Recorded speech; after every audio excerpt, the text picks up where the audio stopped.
एक सवाल जो अक्सर सुनने में आता है वो ये है कि भाई हम जो भी बातें करते हैं उसका सोर्स क्या है, कहाँ से लाते हैं हम ये सब। तो जवाब है ये किताबें।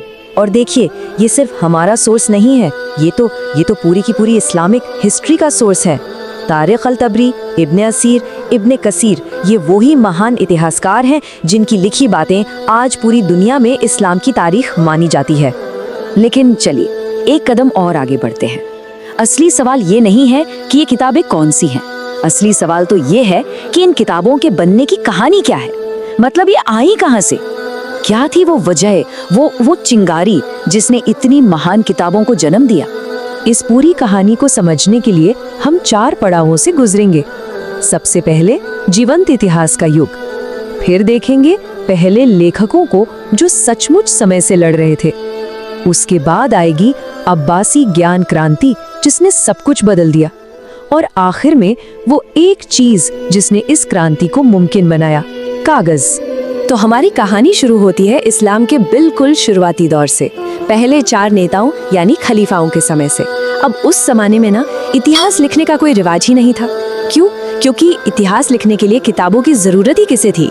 पैगंबर के वो साथी जिन्हें सहाबा कहते हैं, वो तो खुद ही चलता फिरता इतिहास थे। सारी की सारी घटनाएं उनकी आंखों के सामने हुई थी, उनकी यादों में बिल्कुल जिंदा थी। लेकिन देखिए वक्त के साथ जब वो पीढ़ी दुनिया से जाने लगी तो एक बहुत बड़ी चिंता पैदा हो गई। नई नस्लें वो अपने हीरोज, अपनी जड़ों को भूल रही थीं। उन्हें रोमन और फारसी बादशाहों की कहानियां ज्यादा दिलचस्प लगने लगी थीं, और ऐसा लगने लगा था कि इस्लाम की अपनी महान गाथाएं कहीं अंधेरे में ही न खो जाएं।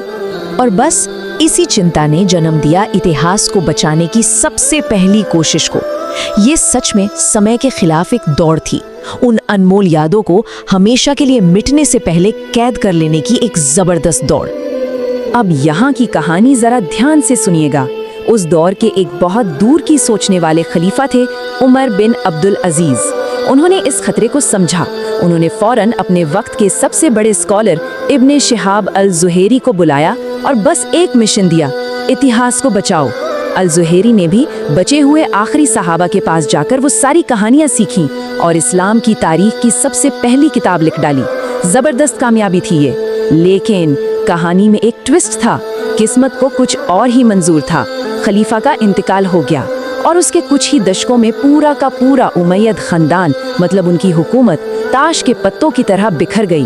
और उसी अफरा तफरी में इतिहास की वो पहली, वो बेशकीमती किताब हमेशा के लिए खो गई।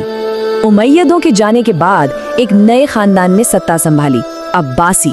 अब देखिए उनकी हुकूमत में भी कई कमियां थीं, लेकिन उनमें एक ऐसी खूबी थी जो कमाल की थी। वो थी नॉलेज के लिए, इल्म के लिए एक जबरदस्त दीवानगी। ये बात उनके जुनून को जबरदस्त तरीके से दिखाती है। जरा सोचकर देखिए, एक चलती हुई जंग को सिर्फ एक फिलोसोफर की किताब के लिए रोक देना, इससे ये फर्क नहीं पड़ता कि वो किताब किसकी थी, बल्कि ये पता चलता है कि उनकी नजर में ज्ञान की कीमत जंग जीतने से कहीं ज्यादा थी। तो खलीफा अल मंसूर ने एक नया शहर बसाया, बगदाद, और उसके दिल में बनाया बैतुल हिकमा, द हाउस ऑफ विजडम, जो उस वक्त दुनिया की सबसे बड़ी लाइब्रेरी और नॉलेज का सेंटर बना। फिर उन्होंने उसी पहले इतिहासकार अल ज़ुहरी के एक शागिर्द इब्ने इसहाक को बुलाया और एक बहुत बड़ा काम सौंपा। दुनिया का पूरा इतिहास लिखो, आदम से लेकर मेरे दौर तक। और इब्ने इसहाक ने वो कर दिखाया। उन्होंने दुनिया का पहला मुकम्मल यानी कंप्लीट इतिहास लिखा। लेकिन यहाँ कहानी में एक रहस्यमयी मोड़ आता है। ऐसा लगा जैसे इतिहास खुद को दोहरा रहा हो। जैसे पहली किताब खो गई थी, ठीक वैसे ही इब्ने इसहाक की ये शानदार किताब भी वक्त के साथ गायब हो गई। अब सवाल ये था कि आखिर ऐसा हो क्यों रहा है? लिखने वाले भी हैं, लिखवाने वाले बादशाह भी मौजूद हैं, फिर भी ये कीमती किताबें बार बार गुम क्यों हो रही हैं? क्या कोई साजिश चल रही थी? नहीं, प्रॉब्लम कुछ और थी, कुछ बहुत ही बुनियादी। जवाब छिपा था टेक्नोलॉजी में। उस जमाने में किताबें लिखी जाती थीं पैपायरस पर। ये एक तरह का पौधा था जिसकी पत्तियों को चिपका कर लिखने लायक बनाया जाता था।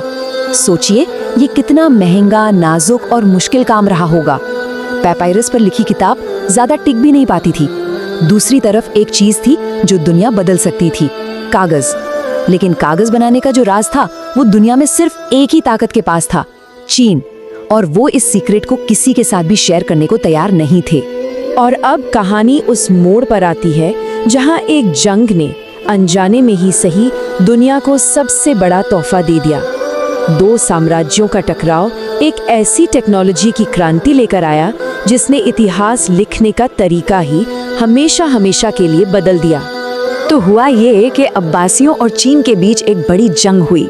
अब्बासियों ने वो जंग जीत ली और हजारों चीनी सैनिकों को कैदी बना लिया। और उन्हीं कैदियों में कुछ ऐसे कारीगर थे जिन्हें कागज बनाने का वो सीक्रेट हुनर आता था। बस अपनी आज़ादी के बदले में उन्होंने वो राज अब्बासियों को सिखा दिया। और इस तरह इतिहास में पहली बार कागज बनाने की टेक्नोलॉजी चीन की दीवारों से बाहर निकली। लेकिन सिर्फ टेक्नोलॉजी का हाथ लगना ही काफी नहीं होता। उसकी असली ताकत को पहचानने के लिए एक विजनरी इंसान की जरूरत होती है। और वो इंसान था अब्बासी दौर का सबसे मशहूर और ताकतवर खलीफा। नाम था हारून अल रशीद। वो फौरन समझ गए कि ये सिर्फ लिखने की चीज नहीं बल्कि ज्ञान को अमर बनाने का एक हथियार है। उन्होंने बगदाद में हाउस ऑफ विजडम के ठीक पास दुनिया की पहली बड़ी पेपर मिल यानी कागज बनाने की फैक्ट्री लगवा दी। अब ज्ञान महंगा और नाजुक नहीं रहा बल्कि वो सस्ता, टिकाऊ और हर किसी की पहुंच में आ गया। और बस यहीं से सब कुछ बदल गया। कागज के इसी मास प्रोडक्शन ने इस्लामिक स्वर्ण युग यानी गोल्डन एज को जन्म दिया। अब ज्ञान को लिखना, उसकी हजारों कॉपीज बनाना और उसे सदियों तक संभाल कर रखना मुमकिन हो गया था।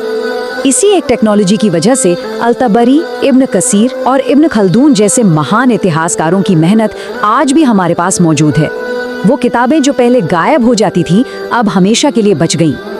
और ये हमें एक बहुत बड़े सवाल के साथ छोड़ जाता है। जरा एक पल के लिए सोचकर देखिए, अगर कागज की ये टेक्नोलॉजी सिर्फ 100 साल पहले दुनिया में फैल गई होती तो क्या होता? प्राचीन यूनान और रोम का कितना सारा ज्ञान जो हमेशा के लिए खो गया शायद आज हमारे पास होता। हमारी दुनिया का इतिहास, हमारा विज्ञान आज कितना अलग होता। एक छोटी सी टेक्नोलॉजी और इतिहास पर इतना बड़ा असर।